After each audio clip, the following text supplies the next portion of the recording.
గత 2-3 రోజుల నుంచి తెలంగాణ రాష్ట్రంలో కాంగ్రెస్ పార్టీలో ప్రభుత్వంలో జరుగుతున్న పరిణామాలు వివిధ అంశాల ప్రాతిపదికన మీడియాలలో వార్తలు రావడం జరుగుతున్నది. జగిత్యాలకు సంబంధించిన డాక్టర్ సంజయ్ శాసనసభ్యుడిని ఈ ప్రభుత్వం రైతులకు చేస్తున్న రుణమాఫీ, ఈ ప్రభుత్వం అమలు చేస్తున్న 6 గ్యారెంటీల విషయంలో జగిత్యాల నియోజకవర్గ అభివృద్ధి కోసం వారు ప్రభుత్వానికి సహకరించి నడవాలని నిర్ణయించుకున్నారు. ఆ నిర్ణయాలలో భాగంగా 40 సంవత్సరాల నుంచి జగిత్యాల శాసనసభ నియోజకవర్గమే కాదు, కరీంనగర్ జిల్లా ఆనాడు ఉమ్మడి ఆంధ్రప్రదేశ్లో కాంగ్రెస్ పార్టీ కార్యకర్తలకు అండగా నిలబడి ఎప్పటికప్పుడు ప్రజా సమస్యలను లేవనెత్తి ప్రజల పక్షాన నిలబడి కొట్లాడిన పెద్దలు జీవన్ రెడ్డి గారు జగిత్యాల శాసనసభ నియోజకవర్గంలో ఉన్న ప్రజలు కాంగ్రెస్ పార్టీ కార్యకర్తలకు వారు అండగా ఉంటూ వచ్చిండ్రు. ఈ జరిగిన పరిణామాలు కొంతవారు మనస్తాపానికి గురి అవ్వడం, మా వైపు నుంచి కూడా సంపూర్ణంగా సమన్వయం చేయడంలో పిసిసి తరఫున కూడా తీసుకోవాల్సిన ముందస్తు జాగ్రత్తలు తీసుకోకపోవడం వల్ల కొంత గందరగోళ పరిస్థితి ఏర్పడ్డది. తక్షణమే గందరగోళ పరిస్థితిని సరిదిద్దడానికి పార్టీ నాయకత్వం, ముఖ్యంగా మిత్రుడు శ్రీధర్ బాబు గారు చొరవ చూపించి పెద్దలు జీవన్ రెడ్డి గారిని సంప్రదించి అధిష్టానానికి వివరాలు అందజేసి అప్పటికప్పుడు హుటాహుటిన ప్రభుత్వానికి, కాంగ్రెస్ పార్టీకి, కార్యకర్తలకు ఎలాంటి కష్టం, ఎలాంటి నష్టం జరగకుండా వారు ముందు నిలబడి వెంబడే చర్యలు చేపట్టడం, అదేవిధంగా అధిష్టానం కూడా జీవన్ రెడ్డి గారి అనుభవం, జీవన్ రెడ్డి గారికి ఉన్న గౌరవం, జీవన్ రెడ్డి గారికి ఉన్న కమిట్మెంట్ తెలంగాణ ప్రజల పట్ల, కాంగ్రెస్ పార్టీ పట్ల దృష్టిలో పెట్టుకొని వెంబడే వారిని సంప్రదించి కేసీ వేణుగోపాల్ గారు, దీపాదాస్ మున్షి గారు స్పష్టంగా మీ యొక్క గౌరవానికి ఏమాత్రం భంగం కలగకుండా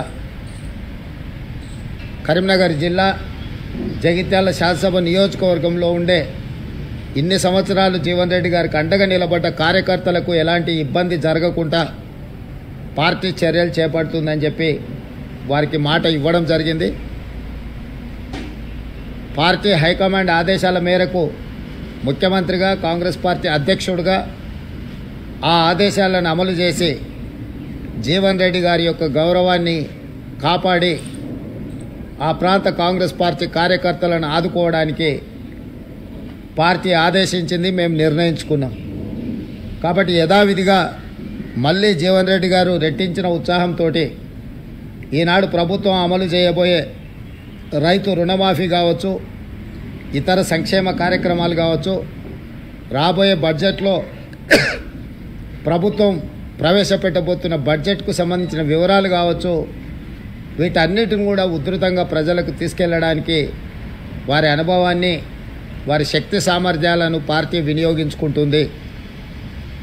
యథావిధిగా కొన్ని గోతికాడు నక్కలు ఏదైనా జరిగితే బాగుండు, లేకపోతే ఒంటె పెదాలకు నక్కలు ఆశపడ్డట్టు పెద్దలు జీవన్ రెడ్డి గారు చర్యల వల్ల కాంగ్రెస్ ప్రభుత్వానికి, కాంగ్రెస్ పార్టీకి నష్టం జరగాలి అని ఏవైతే గుంట నక్కలు ఎదురు చూసినాయో వాళ్ళకి పెద్దలు జీవన్ రెడ్డి గారు ఎలాంటి అవకాశం ఇవ్వలేదు.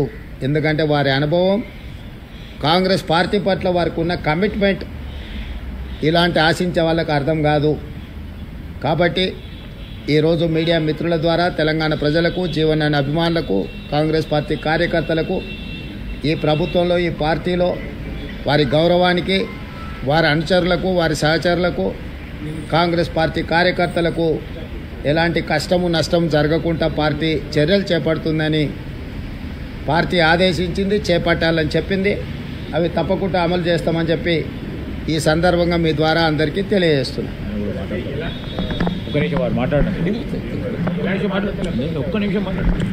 పార్టీ నిరంతర ప్రక్రియ. పార్టీ ఏ సమయం సందర్భం వచ్చినప్పుడు వారి అనుభవాన్ని ఏ విధంగా వినియోగించుకోవాలో తప్పకుండా వారి అనుభవాన్ని పార్టీ వినియోగించుకుంటుంది. చర్చలు మీరు చేస్తున్నారు, ఇంతవరకు మంత్రివర్గం మీదనే చర్చలు జరగలేదు. మీ పార్టీకి మీరు చర్చలు చేసేసిండ్రు, శాఖలు కేటాయించిండ్రు, ప్రమాణ స్వీకారాలకు కూడా మీరు ముహూర్తాలు అవును దానికి ఖాళీగా లేవు. అదే కదా మీ మీ మీ తప్పుడు వార్తల వల్ల ప్రజలు గందరగోళంలో ఉన్నారు. విద్యాశాఖకు నేనే మంత్రిని, నేనే ఫుల్ టైం మినిస్టర్ను. నేను పార్ట్ టైమా? నేను కేసీఆర్ నా ఫామ్ హౌస్లో వండుకొని ప్రభుత్వాన్ని నడుపుతున్నానా? నేను ఇక్కడికి వచ్చిన 4 రోజుల నుంచి ఎన్ని శాఖల మంత్రులను కలిసినా ఏ శాఖ ఖాళీ లేదు. అన్ని శాఖలకు మంత్రులు ఉన్నారు. నా దగ్గర ఉన్న శాఖలకు నేను క్రియాశీలక మంత్రికి ఏమైనా పరీక్షలు నిర్వహించకుండా వదిలేసినామా? 10th క్లాస్ ఎగ్జామ్స్ నిర్వహించలేదా? ఇంటర్మీడియట్ ఎగ్జామ్స్ నిర్వహించలేదా? ఇంజనీరింగ్ ఎగ్జామ్స్ నిర్వహించలేదా? పరీక్షల ఫలితాలు విడుదల చేయలేదా? ఎక్కడైనా గతంలో జరిగినట్టు ఏమైనా లోపాలు జరిగినాయా? నీట్ కానీ డిఎస్సి నోటిఫికేషన్ కానీ ఏ పరీక్షలు ఆంధ్రప్రదేశ్లో ఇప్పటివరకు ఎంసెట్ రిజల్టులు కూడా ఇవ్వలే. మేము ఆల్రెడీ ఫలితాలు ప్రకటించేసి భవిష్యత్ కార్యాచరణ కూడా స్పష్టంగా చెప్పినాము. ఇప్పటి వరకు మీ ద్వారా సూటిగా నేను సవాల్ విసురుతున్నా. గతంలో విద్యాశాఖ మంత్రులు చేసిన పనులు, ఈ సంవత్సరం మా విద్యాశాఖ తీసుకున్న నిర్ణయాలను పోల్చి చూడండి. క్యాలెండర్ డేట్ ప్రకారం ప్రతి అంశాన్ని చాలా స్పష్టంగా నిర్దిష్టమైన ప్రణాళికతో ముందుకెళ్తున్నాము. కొంత పొలిటికల్ పార్టీ ఓన్డ్ మీడియా అంటే రాజకీయ పార్టీలు నిర్వహించే టీవీలు కానీ పేపర్లు కానీ ఆ రాజకీయ పార్టీల యొక్క ప్రయోజనాలను కాపాడడానికి శాఖలకు మంత్రులు లేరు. కేసీఆర్ 2018 గెలిచిన తర్వాత ఆయన ఒక్కడే ముఖ్యమంత్రిగా పదవి చేపట్టి కొన్ని నెలలు మంత్రులే లేరు. ఏ రోజన్నా ఏ పేపర్ అన్నా ఏ టీవీ అన్నా ఇట్లుంటుందా అని ఎవరైనా మాట్లాడినరా? 12 మంది మేము నిరంతరము కష్టపడి వివిధ శాఖలలో సమన్వయం చేసుకొని ఎన్ని సమీక్షలు చేసిన, విద్యాశాఖ మీద నేను ఎన్ని సమీక్షలు చేసిన, ఎన్ని రిజల్ట్స్ రిలీజ్ చేసిన. సో ఊరికే ఏదో ఒకటి అనేసి ఈ ప్రభుత్వం మీద బురద జల్లాలన్న ఆలోచన రాజకీయ పార్టీలకు సంబంధించిన మీడియా వాళ్ళు ప్రయత్నం చేస్తే తప్పులేదు. మిగతా మీడియా సంస్థలు కూడా అందులో పడి కొట్టుకుపోవడం సమంజసం కాదు. ఏ ఒక్క శాఖ ఖాళీగా లేదు. అన్ని శాఖలకు సమర్థమైన మంత్రులు ఉన్నారు, సమర్థవంతంగా నిర్ణయాలు తీసుకుంటున్నాం. ఏ కార్యాచరణ కూడా వాయిదా పడలేదు. ఈరోజు మీరు ఆంధ్రప్రదేశ్తో పోలుస్తారా, కర్ణాటకతో పోలుస్తారా, ఇంకో ఏ రాష్ట్రంతో పోలుస్తారో మన రాష్ట్రంలో నిర్వహిస్తున్న శాఖలు, ఇతర రాష్ట్రాలలో నిర్వహిస్తున్న శాఖలు, మంత్రులను పోల్చి చూసి అప్పుడు మీరు చెప్పండి, ఎస్ ఈ రాష్ట్రంలో మీకంటే ముందున్నారు, మీకంటే బాగా వ్యవహరిస్తున్నారు. మేము ఢిల్లీకి వచ్చి మేము సంప్రదించినంత కేంద్ర మంత్రులను ఏదైనా రాష్ట్రం నుంచి ఇంక్లూడింగ్ బీజేపీ గవర్నమెంట్స్ ఉన్న ముఖ్యమంత్రులు కానీ మంత్రులు కానీ ఎవరైనా వచ్చిండ్రా? ఈరోజు కేంద్రంలో కొత్త ప్రభుత్వం ఏర్పడిన మరుక్షణం నుంచి రాష్ట్రానికి రావాల్సిన నిధులు, రాష్ట్రానికి కావాల్సిన అనుమతుల కోసము నిరంతరం ఎక్కిన మెట్టు ఎక్కకుండా ప్రతి మంత్రిని కలిసి బేసజాలకు పోకుండా ఈరోజు ప్రయత్నం చేస్తున్నాం. మా మంత్రివర్గం మొత్తం ఇక్కడ ఉండి సంబంధిత శాఖ కేంద్ర మంత్రులను కలిసి రాజకీయాలు ఎన్నికలు అయిపోయినాయి, ఇప్పుడు అభివృద్ధి ధ్యేయంగా ఈరోజు ప్రతి శాఖకు సంబంధించిన మంత్రులు ఇక్కడ వచ్చి కూర్చొని కేంద్రంలో బీజేపీ వాళ్ళు కూడా మంత్రుల అపాయింట్మెంట్స్ తీసుకోలే, మేము వచ్చి అపాయింట్మెంట్స్ తీసుకొని మేము కార్యాచరణ మొత్తం తీసుకొని ముందుకు వెళ్తున్నాము.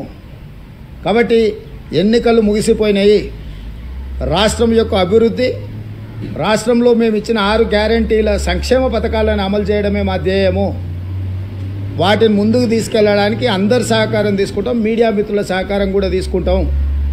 ఇప్పుడు 31,000 కోట్ల రూపాయలు దాదాపుగా ఏకకాలంలో రైతు రుణమాఫీ చేయడానికి మేము నిర్ణయం తీసుకున్నాము. ఇచ్చిన మాట ప్రకారం రాహుల్ గాంధీ గారు గ్యారంటీ ఇచ్చిందంటే 100% గ్యారంటీ అమలు జరుగుద్ది. ఆనాడు 2004లో సోనియా గాంధీ గారు కరీంనగర్లో తెలంగాణ ఇస్తాన్న గ్యారంటీ ఇచ్చింది. ఎన్ని ఒడిదుడుకులు ఎదుర్కొన్నా సోనియా గాంధీ గారు తెలంగాణ ఇచ్చిండ్రు. మే 6, 2022 రాహుల్ గాంధీ గారు రైతు రుణమాఫీ చేస్తాన్న గ్యారంటీ వరంగల్లో ఇచ్చిండు రైతు డిక్లరేషన్లో. ఈ గ్యారంటీలను అమలు చేయడానికి మేము అహర్నిశలు కష్టపడుతున్నాము, పరిపాలన దారిలో పెట్టినాము. ఎక్కడ ఎలాంటి గందరగోళ పరిస్థితులు లేవు. మా ప్రభుత్వం వచ్చినాక క్రిస్మస్ వచ్చింది.